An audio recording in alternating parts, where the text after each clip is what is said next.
Hello, this is News Desk, and I am Samuel Kojo Bruce. Coming up this hour, stakeholders worried about the Electoral Commission seeming silence 24 hours to a crunch electoral process in Ablekuma North. We engage stakeholders here on News Desk. Also, Labour Commission asks striking TEWU-GH members to call off their strike and continue negotiations. We have more of that on our desk today.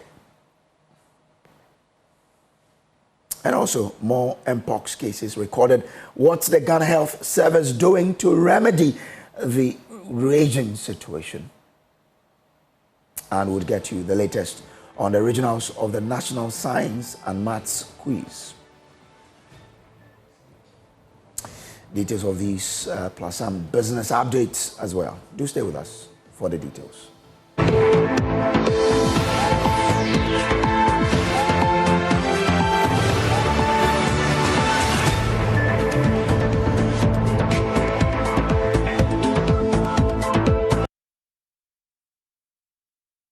In our first story, stakeholders are worried about the Electoral Commission seeming silence 24 hours to a crunch electoral process in the Ablekuma North constituency.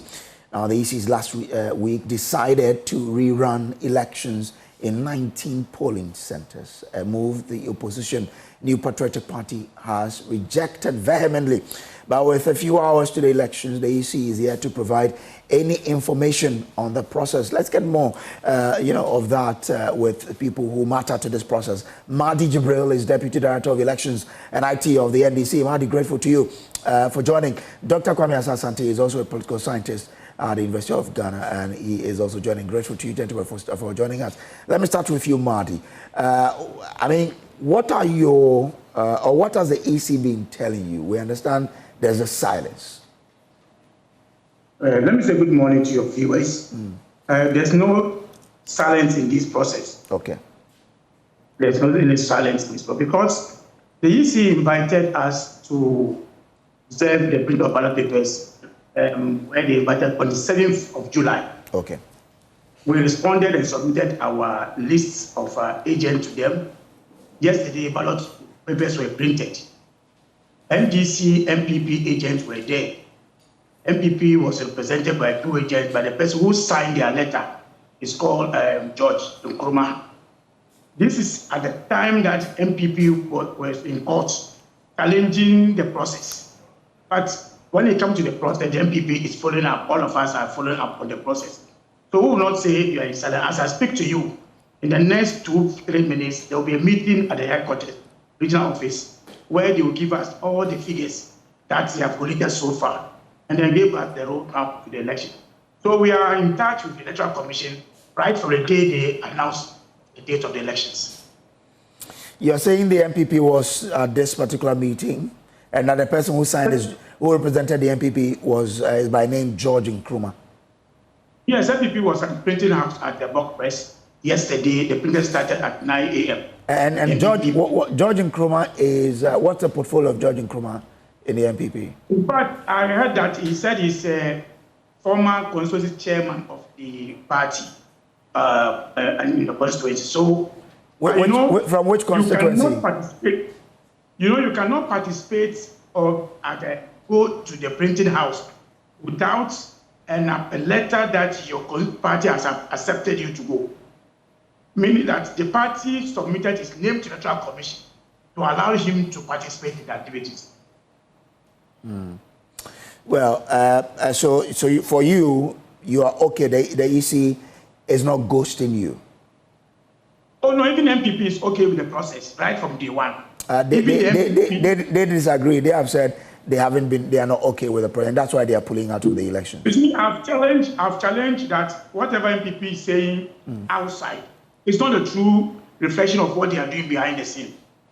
We participated in the print of ballot papers. At the same time, they are in court. So you can't say that they are not participating. They decide to say that they are not participating in the public, but they are participating in the process. Okay, interesting. We'll try and get the MPP to get their side of the story as well. But stay with me. Let me bring in Dr. Kwame Asasante. Doc, so, 24 hours to the process. The MPP obviously says they are pulling out, but we as a country, we haven't heard from the Electoral Commission. Is this normal with such a process? Yeah, Kojo, thanks for the opportunity, but let me just make a quick rejoinder to yesterday, the story with debt, which my Joe Online carried, and I think it's a misleading story, saying that I criticized this government. It was a general statement of the government. You recall, you were the host of the program. I didn't mention this government in particular. No. So that correction ought to be made. Okay. I was talking about all the ills of this state, which government have failed to provide leadership and all that. I did not mention this particular government. So it needs to be corrected. But come back to your question. The issue of EC, we haven't heard from them. It's surprising. It's surprising to me because over the years, what I know the EC doing is that they keep on updating us as to the process and where we are heading towards and all that. So this silence, I don't know whether it's because of this particular case, that is why it is so, but it shouldn't be so, because as an election management body, they should be able to provide us with information from time to time for us to be able to move on with the process smoothly. So I expect them to come out and then also tell us where we are and where we are heading towards. Part of the responsibility of every election management body is to be able to provide education at crucial times so that people will follow the process and all that. I mean, so how do we manage it then? The AC isn't giving an update to the country. I mean, all eyes will definitely be fixed on Ablekuma North. How do we manage this whole seeming silence from the Electoral Commission in terms of briefing the country as to where we are? I believe, from where I sit, I have no doubt in my mind that they will come out. Because other than that, I will be operating in the dark. We want to have information from them and know that the process, how far we have gone. If there are difficulties, they share with us, and we also share what we think ought to be and the rest of them. Remember, if you want to ensure free and fair election, one of the indices is what? Voter education and voter information. It's critical. You provide the voter with education about the process, procedure, and practices, and you provide what? Education about the whole business that we are going through. So it's incumbent upon EC to do that. But that also doesn't stop the political parties also to play such a role by also providing us with what? Education and all that. They are not only campaigning, but they are also what? Telling us what is happening and all that. All these things go to what? Make what? Election free and fair. Without voter education, you leave people wondering as to which direction to go and what in terms of the process, but not in terms of what? The choices that you make. The choices are the duty of what the political parties to tell you which direction to go. But for the EC to tell us the process, the procedures, materials used, and then if there are challenges, we know. I mean, can this have any impact on the process tomorrow? We're 24 hours away from the process itself. Obviously, if you have very little education, it has its own implications on the elections, because some may not even have information, and then some, as we speak now, after the court has thrown out the injunction application, we have not heard much. These are the conversations we want to have, and then we get all the fine details and all that. Some people may even think that maybe the injunction has been upheld, and that the program will not even come off and all that. All these things need to be clarified. Okay. If not, you realize that you leave a whole lot of people who will be undecided, who will have a lot of things weighing on their minds and all that, and they wouldn't know what to do. Some people may even think that even taking part in the process wouldn't it amount to contempt of court, giving the January 4th directive of the court and all that. So all these things, we need education on that so that proper decisions are taken by the voters. Let me bring in Mahdi Jibril now. Mahdi, so for the NDC, how is preparations going, or how are preparations going for you, and what are you picking from the grounds itself? I can say that both parties, NDC, MPP, are seriously engaging voters on the ground. MPP is campaigning, NDC is campaigning. You have evidence of the MPP campaigning? I have evidence of that.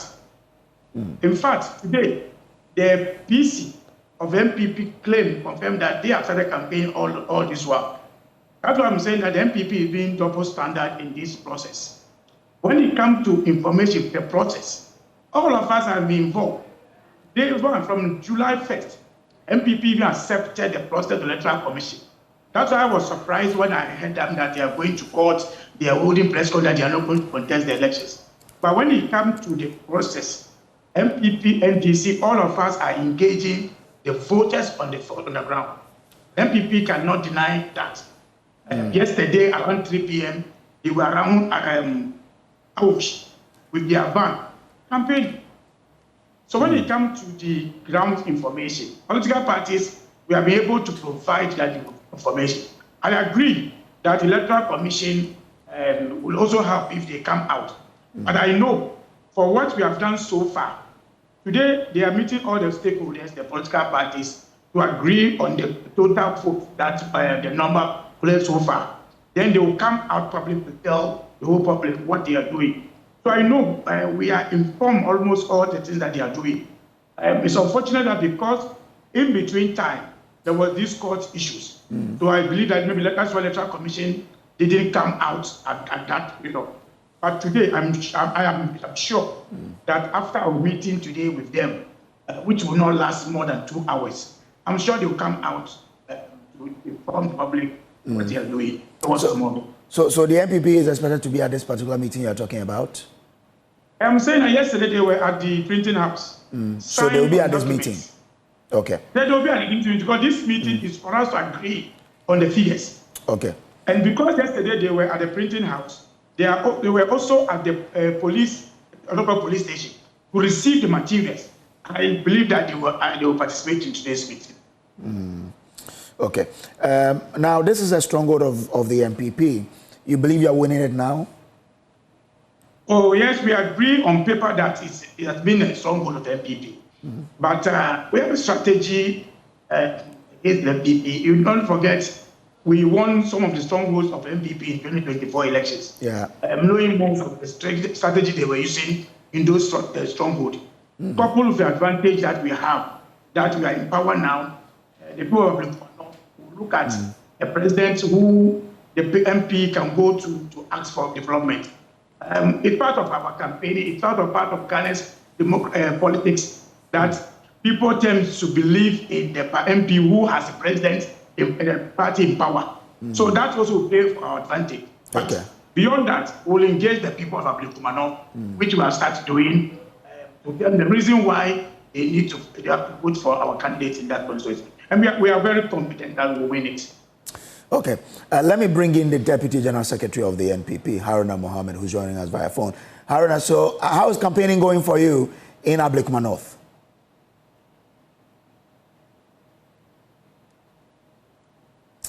Hello, Haruna. Hello, Kojo. Great. So I'm asking, how is campaigning going for you and your candidate in the Ablekuma North? What campaign? The campaign for you to contest in the 19 polling stations in Ablekuma North. We are not aware of any 19 polling stations. We have made our position very clear.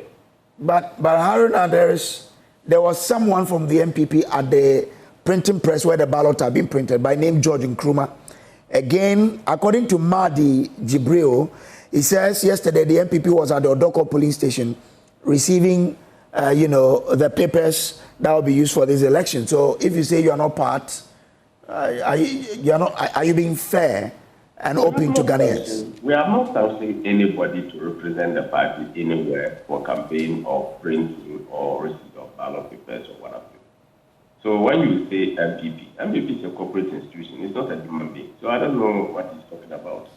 Mahdi says that anybody who represents a party at the printing press, he or she has to come with authorization from the party. I sure your party has not authorized any George Nkrumah to represent you at the printing press. Did Mahdi present any authorization to you as evidence of the person's presence? He didn't anyway. So Mahdi is speaking. I don't know. Mahdi knows when we are having fair representations, people who go to represent us. So I don't understand why they are playing propaganda. Why? They fear our shadow or what? So Mahdi tells us there's a meeting at the Electoral Commission today. You're not being part of this meeting? Yeah, I'm just hearing it from you. Just as you are saying. We are not aware of anything.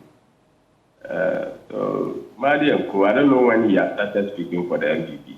They should concentrate on their election. Anyway, Mahdi, that's the Deputy General Secretary of the NPP denying what you told us earlier, that in fact the NPP has been part of this process.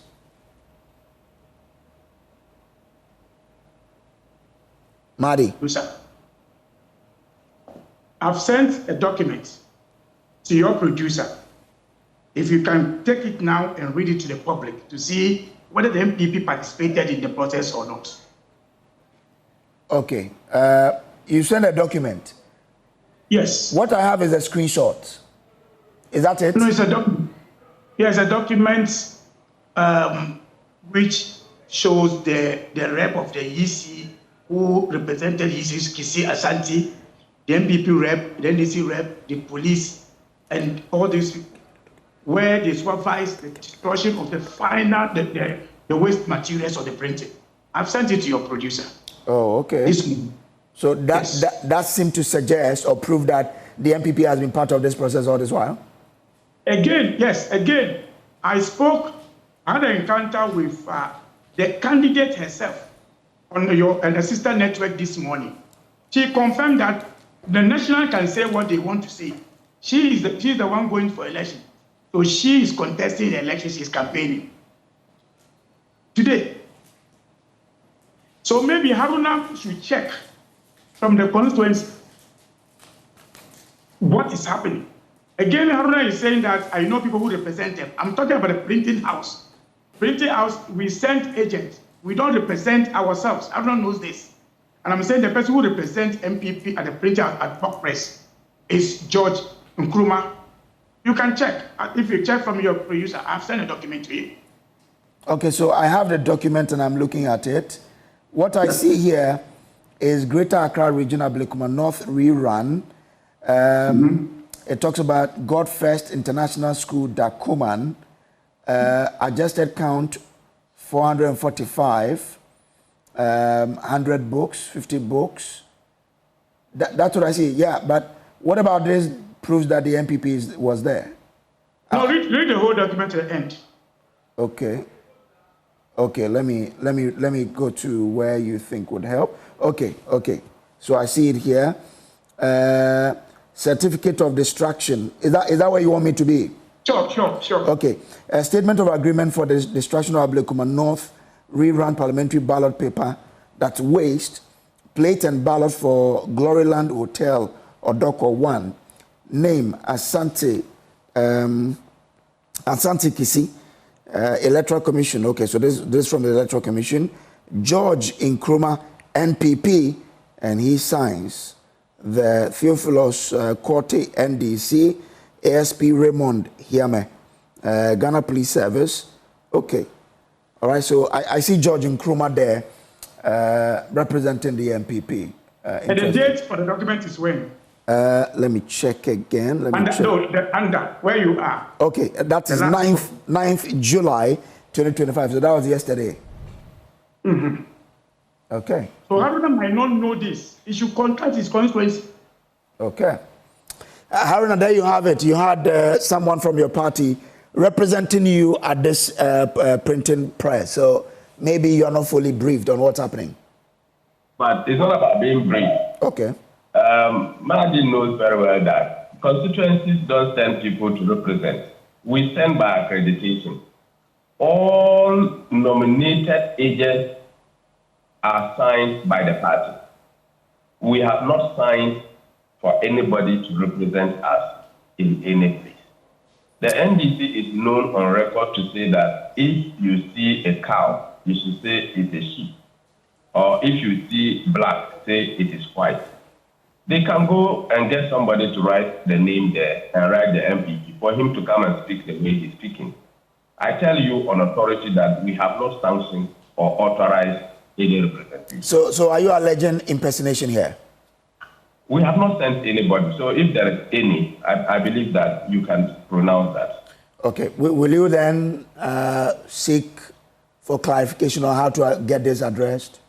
Why we have to seek for clarification? The person that is seeing the person representing because we have made our point very clear publicly. We didn't hide. We didn't do it in the prison or in a poll. We did it publicly. Okay. So I don't know why the NDC is forcing the MPP to be there. They should go on and have their election. I know your one of your MPs, David Sopoku, has written today, and he says, "Dear MPP, the truth is, in those where did he write it? I'm coming. Let me read it, and I'll tell you. No, I want to know where he wrote it. It's on his Facebook. Yeah. Facebook. We don't respond to Facebook. We don't do respect. He's a member of Parliament. He knows what to do. He's not a member of NEC. But he says these 19 police stations are yours. You want them. We don't care. We have a principle. That's all. We don't listen to those things. There's so much impunity in this country. So you are still saying, as of today, that even if your candidate is campaigning, you are she's there alone. You're not part of it. I am not ready to speak to that. I am telling you that the party has taken a decision, and we are by to stay true to the decision of the party publicly. But your candidate is campaigning. If she wins, I'm not aware of that. If she wins, will you claim that as your victory? I am not aware of that. Okay, but if the MPP miraculously, for a lack of a better word, wins this election, will you claim that as a victory? Because when John Mahama was sworn in 2012, we were in court and he was governing. So we are in court and we continue to pursue the court case. Okay, Haruna, I'm grateful to you for joining us here. Dr. Sasante, I don't know if I still have you. I mean, you've listened to the MPP as well. They still say they won't be part of this. But how does that impact the process tomorrow? Does it have anything to do to take away from the election anyway? Oh, yes. If there's an officer of the party saying they are not there, they are not contesting, and here you are, the gentleman from NDC telling you that they are on the ground. So opinions are divided here, but how many people will want to listen to Mr. Haruna, who is the legitimate officer to speak on these matters? The constituency, you have all manner of people. So it means that if at the 11th hour, if the MPP decide that they want to contest, obviously they may lose a number of their voters or their supporters because they will be confused as to whether the program will definitely come off. So if MPP want to show up in the process, I believe that the time is now for them to do that. If they wait, it's not going to be in their interest. But I will urge them that once they are saying, if you're listening to their general secretary, saying that they won the 2024 election there, and that they have all the figures and all that, if that is anything to go by, I will urge them that go because you are strong on the ground, and go and prove your mettle and then win the seat. But if they don't want to go, nobody can also force them. It's their right. But that's the challenge that you and I need to be confronted with. Will you be surprised if after all this drama, the NPP still wins the election? If they are not contesting, how how are they going to win? That's the issue. Unless, of course, we want to assume that, yes, this is just a talk shop. Meanwhile, they are on the ground campaigning and they will contest and then. But if they don't contest, there's no way they will even have votes. So it's a bit difficult. But I want the party. You see, this is part of the image building. If at the end of the day it turns out that you contested and won or lost, there's a problem with that. Then people will tell you that you were not straightforward from the word go and all that. If they are not going, fair deal. But let it be that they will not do anything on the ground to show that they are going. If they also, in the course of the day, they have a change of mind, there's nothing wrong. You can change your mind. It's only, excuse my word, a fool who has no mind to change. He doesn't even have a mind, let alone to change it. But you can change it and come back. But it has what? It should be very quick so that your followers will be with you and then you will be able to marshal a lot of forces to get the necessary votes that you need. But if they don't want to contest, I respect their view. I'm grateful to you. Dr. Kwame Asante is a political science and a political analyst, and he lectures at the University of Ghana. I also had Mahdi Jibril. He is the NDC's Deputy Director of Elections and IT and the Deputy General Secretary of the MPP, Haruna Mohammed there.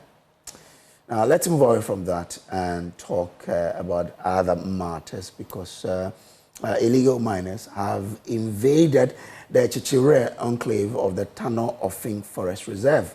Joy News' checks reveal significant environmental destruction caused by the fresh invasion, leaving behind deep scars on the land. A major police swoop has led to the arrest of 7 suspects, the seizure of 7 excavators, and a Land Cruiser V8 used by the miners. Nana Boachi Yadom has been following this and has come through this report. A fresh wave of illegal mining has hit the Chichire enclave of the Tano Offing Forest Reserve in the Atwimamponia district of the Ashanti region. The latest invasion was uncovered during an intensive police swoop, which resulted in the arrest of 7 individuals and the impounding of 7 heavy-duty excavators believed to have been used to rip through the forest's delicate ecosystem.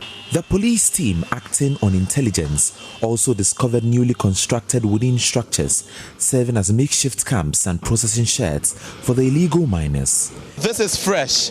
The Tano Offing Forest Reserve is where the police swoop has led us to, and this excavator you see being used to clear these structures are excavators belonging to the illegal miners. Now, these are new excavators, brand new excavators belonging to the miners who have invaded this forest, and now after it was seized by the police, it is being used to destroy the structures, several structures that the miners have put up over here. In addition to the earth-moving machines, a Toyota Land Cruiser V8 belonging to one of the suspects was seized as part of efforts to dismantle the illegal mining network operation in the area. Some of the arrested suspects spoke to Joy News. Omuni conscience say bia we conscience una hono hono ye bia land da hono obetima kwa akodi ene bi su di folesin ene bi kura so ye adwuma wo mfikyire what you because more personal pen be say I say be like say be afa be di ye dey dey bi so e can say board say me be nim say forest na mo ba me master ba ha me nim say oba forest what will have for how long? Me ba and me 2 weeks. 2 weeks now, my year Juma forest, and also would name a higher forest. There be say, ye start ye quino, or see ye be Juma.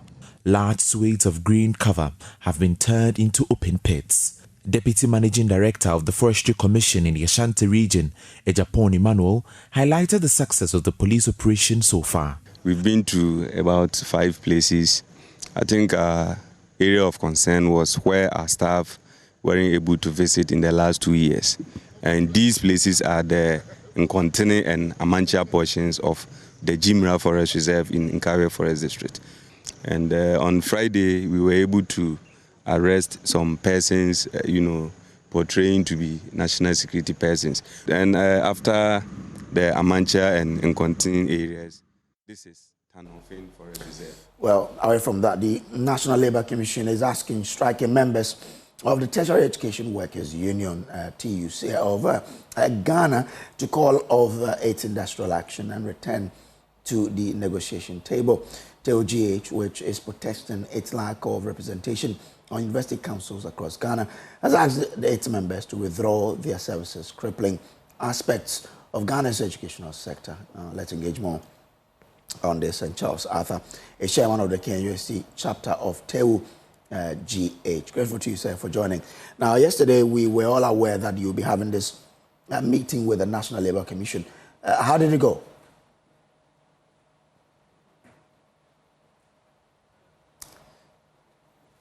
Mr. Arthur, kindly unmute so we can hear what you're telling us.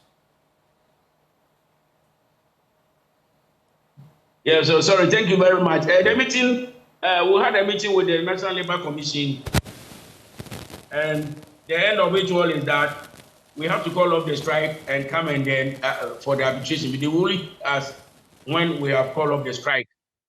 So from now that we're going to meet with the National Executive is going to meet, because this is a campus based, and then we get information from the campuses, and then we'll move it from there. Okay, so there's a likelihood of you calling all your strike so you can negotiate, right? Exactly so. Okay, all right. When is this council meeting coming up? Oh, we are looking at it tomorrow. We are looking at it tomorrow. No, we all travel down here. Okay. Yesterday when we spoke to you, you were expecting to see the GTEC there, and also you were expecting that the GTEC Director General will withdraw his letter he wrote to the universities allowing TEWU-GH to represent workers on the councils of the universities. Did that happen? Actually, not even hear us at all. They are looking at the procedure that no, we should stop the strike first. Then they will hear the matter. Okay. That. All right. So we would wait and see how this goes. But you have trust in the process now, right? Not 100%, but being a court, we must respect it.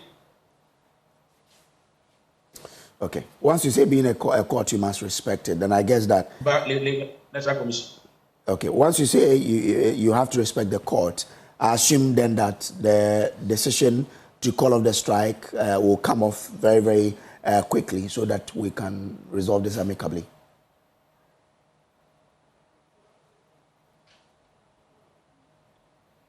Okay.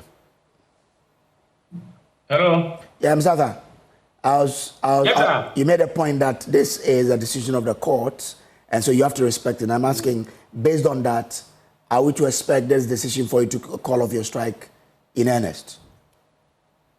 Yeah, exactly so. But the subsequent ones, if it happens like this, it may be difficult. But for now, we think that now that they said that we should come for hearing, we'll do our best for the hearing. But the subsequent, the substantive matter.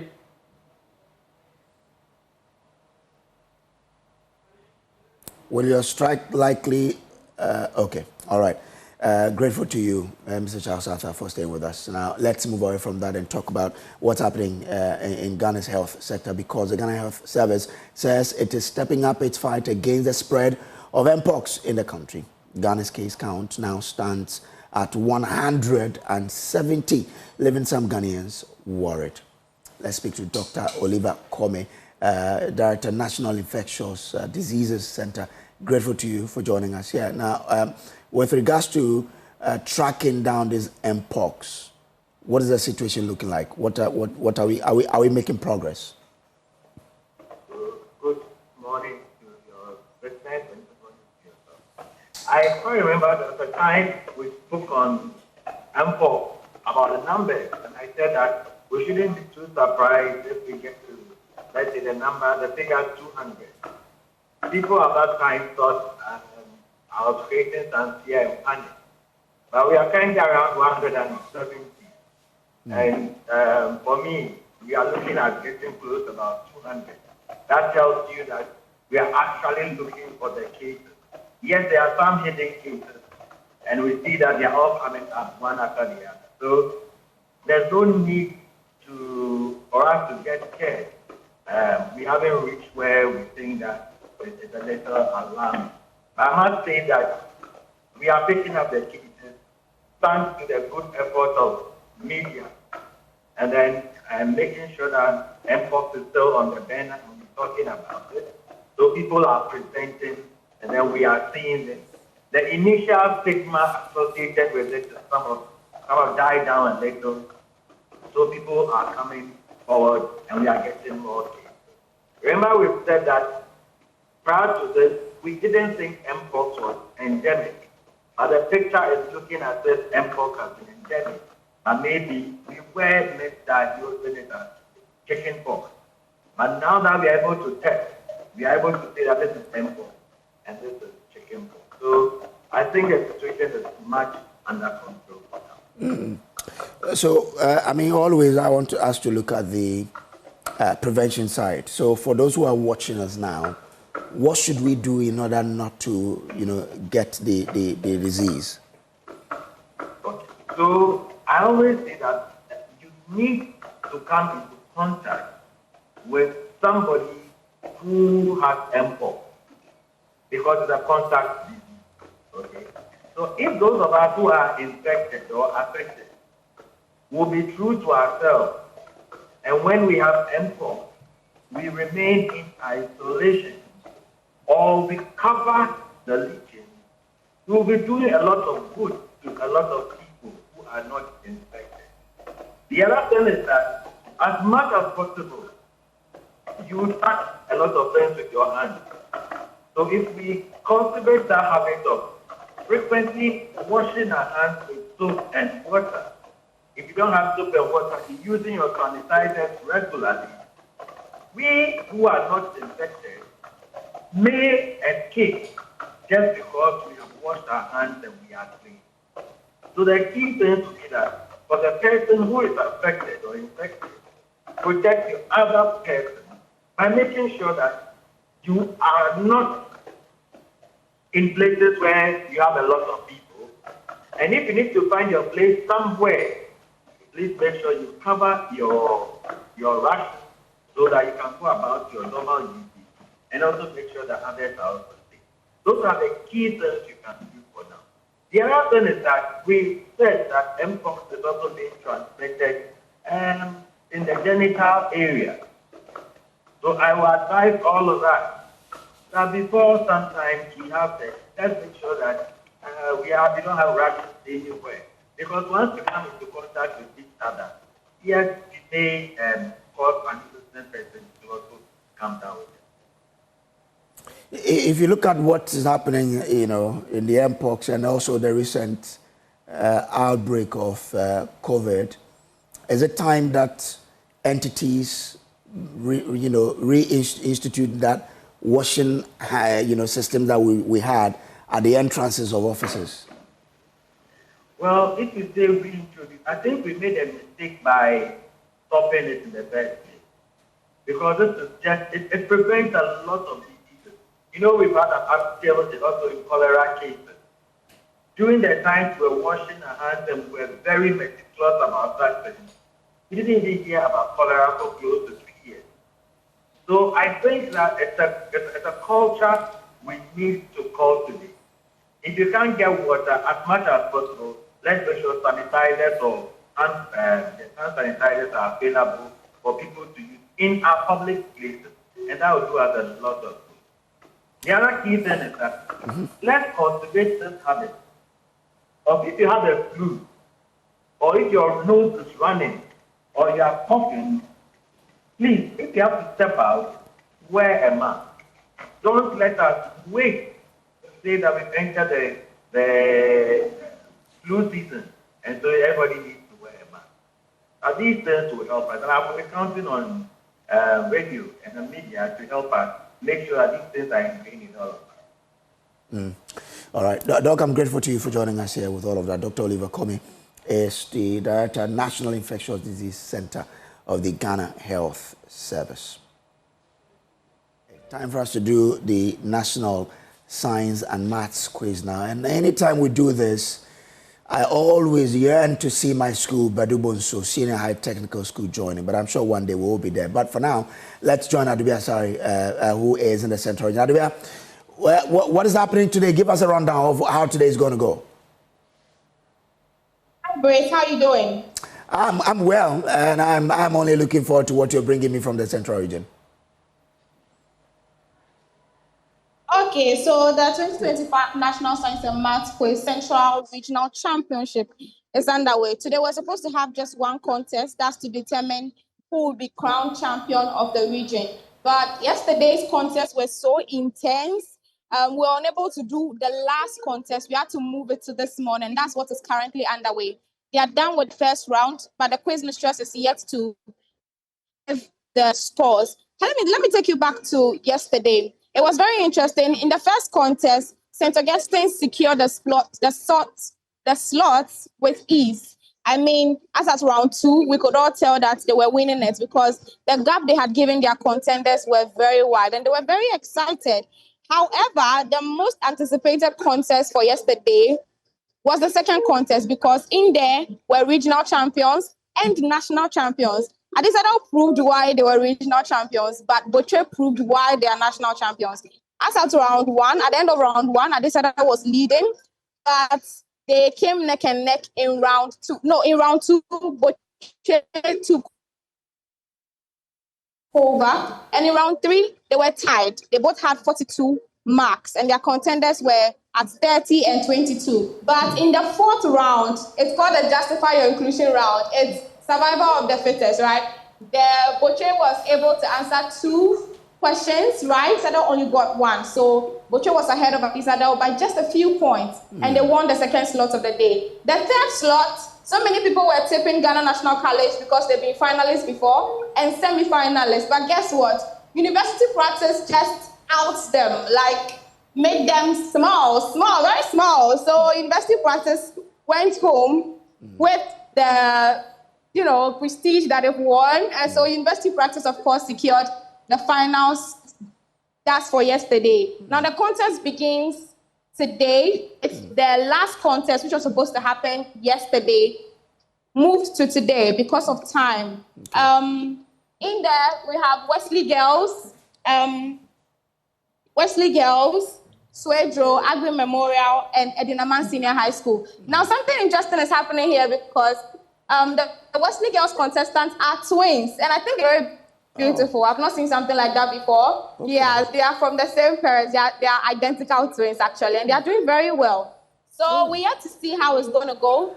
All schools have missed a few questions, but they've also answered major questions and bonuses, so I can't really tell who is going to win in this round. And it's early days yet, so let's just see how it goes because Wesley Girls is here, but Dinama, Agri, and Swedro have brought their A game as well. So okay. We are yet to see how this contest will end and who will secure the final slot. Whoever is going to secure this slot is going to join the three other winners from yesterday to battle for the regional championship. So, Brace, by the end of today, we get to know who will be crowned Central Regional Champions since Adisada was out of the game now. Okay. All right, Adubia, thank you very much. So that's Adubia coming to us from the Central Region. Now, stay with us, Joy News, because we'll bring you all that is happening in the National Science and Maths Quiz. We'll take a break here. We will be back with business. To stay with us.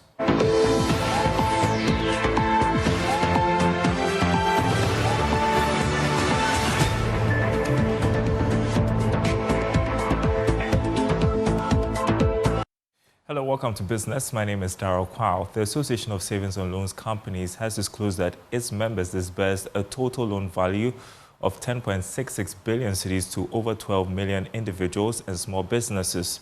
Speaking at the 15th Annual General Meeting of the Association in Accra, the Chief Executive Officer, TEWU-GH, urged stakeholders to collaborate in driving inclusive economic growth through enhanced financial empowerment. The Ghana Association of Savings and Loans Companies held its 15th Annual General Meeting under the theme, Empowering MSMEs for Inclusive Growth. According to the CEO of GASAC, TEWU-GH, the sector showed resilience throughout 2024, recording improved performance across board. The savings and loans companies in 2024 grew our balance sheets for more than 30%. which actually came from more deposits, and we grew our asset through more loans and investing in the communities that we operate in. Actually, if you look at it, it tells you how people are trusting the savings and loans companies. And this, we really appreciate our customers. Again, we are going to grow more by granting more loans, and our focus for the next 5 years has to do with helping MSMEs to get more access to finance at a cheaper rate. We are also partnering with other institutions, giving them payment platform, giving them pensions, giving them other things that will help our MSMEs to grow. The Bank of Ghana reaffirmed its commitment to enforcing sector reforms aimed at long-term stability. The Bank of Ghana remains committed to policies that deepen financial inclusion, especially for MSMEs. Our regulatory reforms, guidelines on non-performing loans, and resolvability frameworks are aimed at building a more stable, diversified, and accessible financial sector.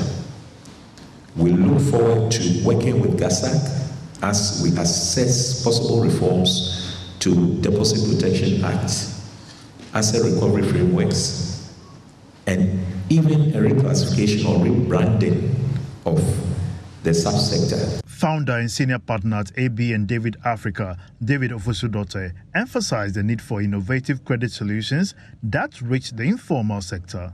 The ability to have a system that allows credit for those who fry kelewele is a deep intermediation measure for which a financial instrument and asset class can be developed. And unless we do that, all that we are doing is designing instruments which are meant for those who get credit in the US and which doesn't have as much application to us as we may think. I have said before that if a person is able to borrow money on a credit card at more than $2 a day, he is rich in the US. But if that same person lived on a land in a village, Butumejebu in Ghana, and did not have to buy the land and own the land, and planted his own cocoyam behind his house, but couldn't borrow $2 a day, he is poor. Because poverty is designed as those who do not have more than $2 a day. The association reported strong financials with net assets rising to 628,000 cedis and a surplus of over 149,000 cedis as of December 2024.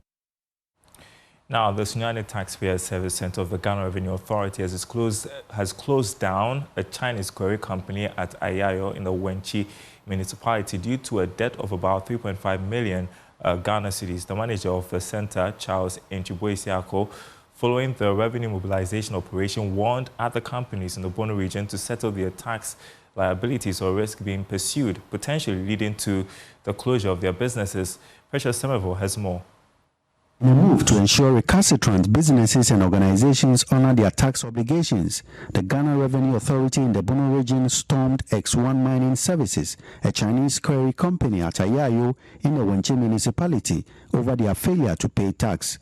The operation, in collaboration with the Area Enforcement Unit, led to the halt of all quarry machines and the subsequent locking of the key machines and power room, among others. An audited report for the period of 2020 to 2022 indicates a tax debt of nearly 3.5 million Ghana cedis, including interest, and efforts by the GRA to retrieve it have proved futile. Charles Nchiboisiako, the manager of the Sunyani Taxpayer Service Center, explained when the business could be back running. In fact, the liability that was established through the audit was 7,538,328 cedis, 33 pesos. They started paying, but they were not paying it regularly as it was expected.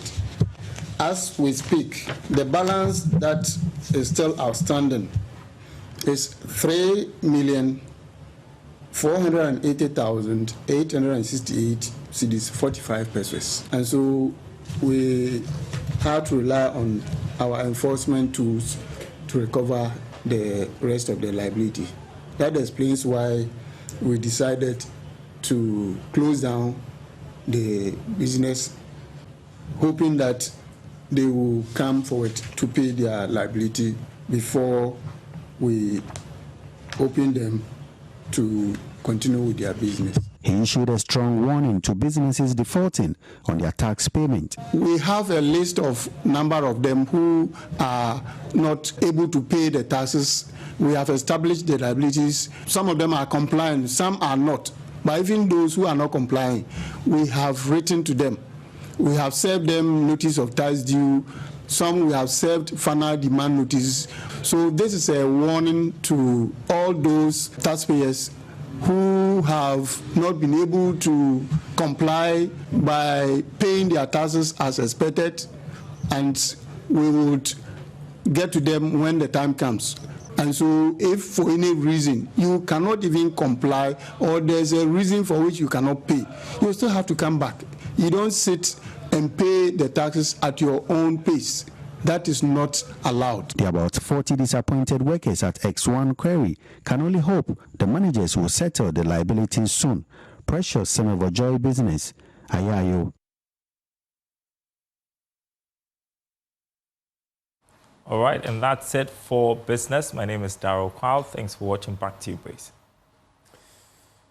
And that actually does it for the bulletin. There's more news on myjoyonline.com. My name is Samuel Kojo Brace. Thanks for watching. Meet us with TEWU-GH on Joy News today at 12. All right, Daryl.